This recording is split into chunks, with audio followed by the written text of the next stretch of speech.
guys, my name is Katie, and I am going to be your instructor for Child Development 109 Child Family Community. And I wanted to take a quick minute to introduce myself, kind of go over a little bit of what we'll be doing when we start the course, and to get you prepared for the beginning of the term. So, attached in your email, you'll find our syllabus or a syllabi, and that's going to give you a good overview of what you'll need for the course.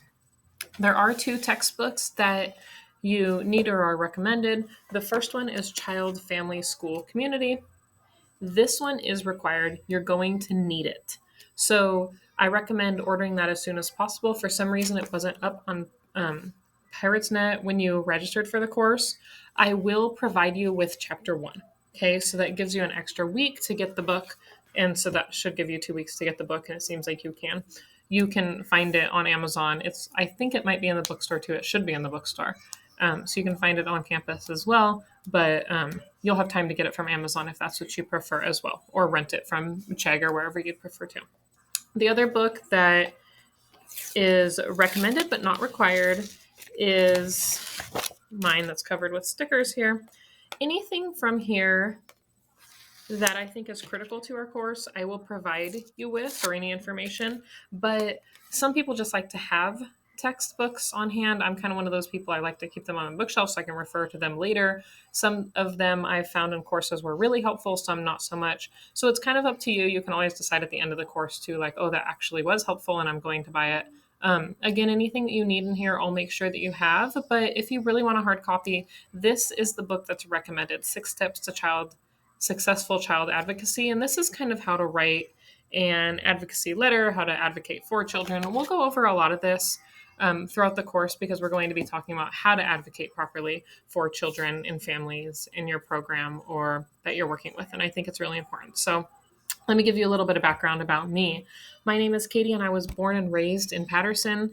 I am an MJC alum. I went to MJC a year and after I graduated high school. I went to a CSU first, and I didn't know what I wanted to do. So then I transferred to MJC and took a child development class. I really liked it. So then I took another, then I took another, then I took another, and I finally changed my major.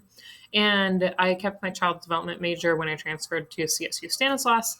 And then I got a master's in education from UC Santa Cruz. I'm also currently going back to school. I just went back to school this last year to get my master's in school psychology. I currently teach at an elementary school. I've taught kindergarten, 3rd grade, 2nd grade, and this year I'm doing K-5 distance learning. So as a response to COVID, we have to provide opportunities for children to learn from home if they don't feel safe coming to school. And so that's the hat that I'm wearing in my full-time job. Additionally, I work at MJC part-time. So this is not what I'm doing all the time.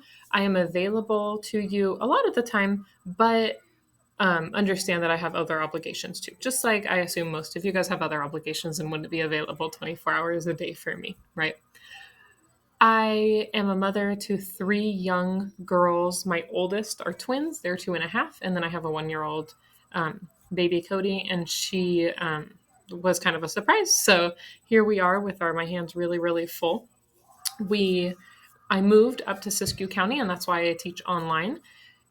I taught at MJC in person for many years. I really loved it. And then I moved and I got pregnant and I had twins and they were premature. And then I had another baby and COVID happened and there was just a lot of juggling. So I'm feeling really a little more grounded now, happy to be where I am, feeling a little more settled. And even though I feel like COVID's still kind of this lingering thing, teaching online has become really comfortable for me.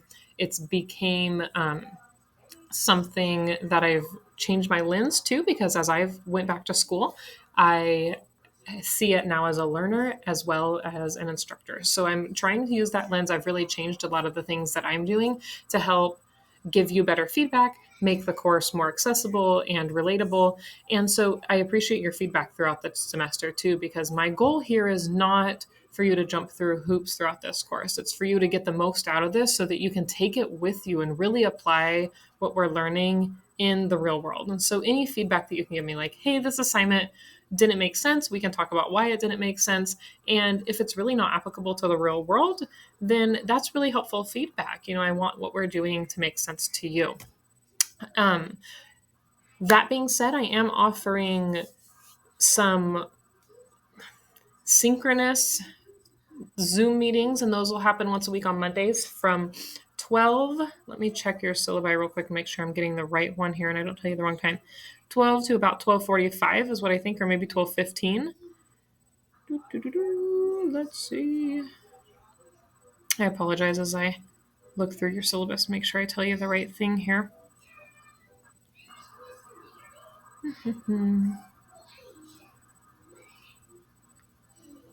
So these are not my office hours that we're doing. I am just doing, here's your assignments, attendance, class meetings. Here we go, class meetings, yes. So they'll be on Mondays from 12:15, and I expect them to be about 45 minutes. I've never done this before, but I thought it was really helpful. And the whole purpose of these will just be for me to talk probably a little bit about what's going on here. I'll give you some PowerPoints, you'll have the materials, and then there will be some supplemental materials each week likely as well. And I'll talk a little bit about what we're doing that week. I'll talk about your assignments, and I'll answer any questions. They should be pretty quick and straightforward. And I encourage you to make those if you can, but if you're not available, I'm also going to record those and then post them. That being said, if you are not comfortable being recorded, you can always keep your screen off. The way I'll record it is I'll keep my face kind of the main screen, and so you won't see anybody else's too. So don't feel like that's really scary too. But we'll record them. We'll just share them with our class, so they won't be shared anywhere else. So don't worry too much about that. And then we will post those on an announcement on Monday afternoon after they're finished. So if you aren't able to make that, you can still look back at them. Your modules will be updated each Sunday. They will go live, or maybe it's Monday at midnight, but anyway, Sunday night or Monday at midnight, something like that. They go live and they're active for a week. And so you have a week to complete your assignments in this course. Most weeks you will have some reading to do. You'll have a discussion and a quiz. And then there are a few assignments throughout. All of your assignments are listed with better detail in your syllabi. We'll go over those in our weekly meetings. And then 3 times throughout the semester, and they're kind of weirdly placed, you're going to have a unit quiz. So your textbook is divided into 3 units. The first one is only 2 chapters long, and it's the essential question is, how does ecology and socialization impact child development? So that one will be week 3. So we'll do chapter 1 first week, we'll do chapter 2 the second week, and then on the third week, we will do a unit test, and you'll do some review, you'll do a journal, and then you'll have your unit test that week. Then the second part is 7 chapters, so that will take up the next 7 weeks. And then the third part, again, is only 2 chapters. So it's kind of weird the way it works out, but you'll have a unit review on week 15, you'll have a unit review on week 3, and you'll have a unit review at week 11. So keep those things in mind. You also will not have a final for this class, but you kind of have a project. What you're going to be doing is throughout the semester, you're going to be getting resources from your community and presenting those in either a physical notebook, or you can create a website. And we'll talk about that the first week or maybe the second week when we do our online meetings. So be prepared to create that. And again, we'll go over that in detail. But you won't have a final in this course. So it's always kind of nice. That gives you finals week. Your last test will be on week 15 when we're doing that third week review. What else do I want to tell you here? I am looking forward to getting to know you. Each week you'll have a discussion. Make sure those discussions are posted on according to our syllabi. So that says if you want full credit, you need to have your initial post done by Wednesday, and then you need to reply to at least 2 peers by Sunday. And I expect your replies and your post to be thoughtful. This does not mean that you just say like, oh, great point, I agree with you. That's not going to get full credit, but I want you to use thoughtful discourse with each other. I want you to use content from our text and really think about those discussion posts. That's kind of what takes the place of being in person. And you really get what you give out of this online course. And so if you're here to learn the content, then put in the effort, and it'll pay off dividends in the end. And that's kind of the best advice that I can give to anybody taking an online class. So that's especially true with the discussion post, because normally if you were sitting in a class, we would have these discussions. They would be really rich and we'd hear multiple ideas about different things. And there wouldn't just be one question, whereas online, we're typically posed with one or two questions each week. So I encourage you to really be thoughtful about those, ask more questions, get in the habit of checking those discussions multiple times a week and seeing what others have to say, because that's where a lot of the growth is going to come from. It's from being together. And when we're not together, the discussion posts are going to be your best place to get it. And then those online meetings, if you can attend on Mondays too, I encourage you to bring questions about what we're reading about, what we're talking about, and we'll have some discussion there. But it's probably not going to be as rich as our discussion feeds. So check back there.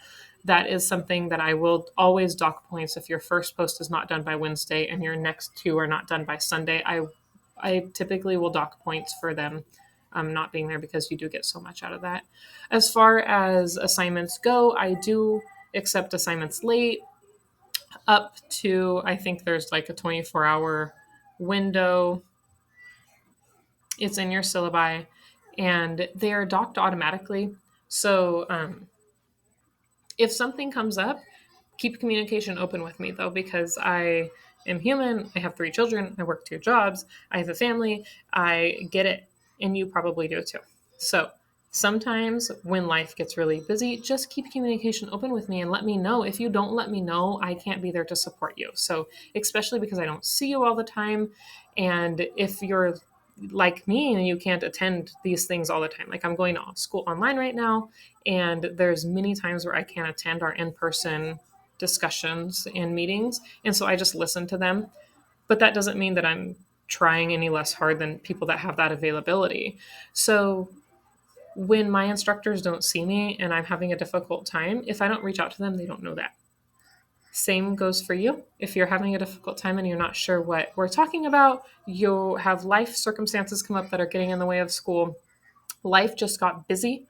One time you forgot to do your discussion, right? Like, get a hold of me, let me know. Things happen, but again, I can't help you and your points will just be automatically deducted, especially if you don't talk to me. Okay. Otherwise, I really look forward to meeting you all. We will have our first class meeting on August 23rd at 12:15, and I will see you guys then. Until then, have a good week. Bye.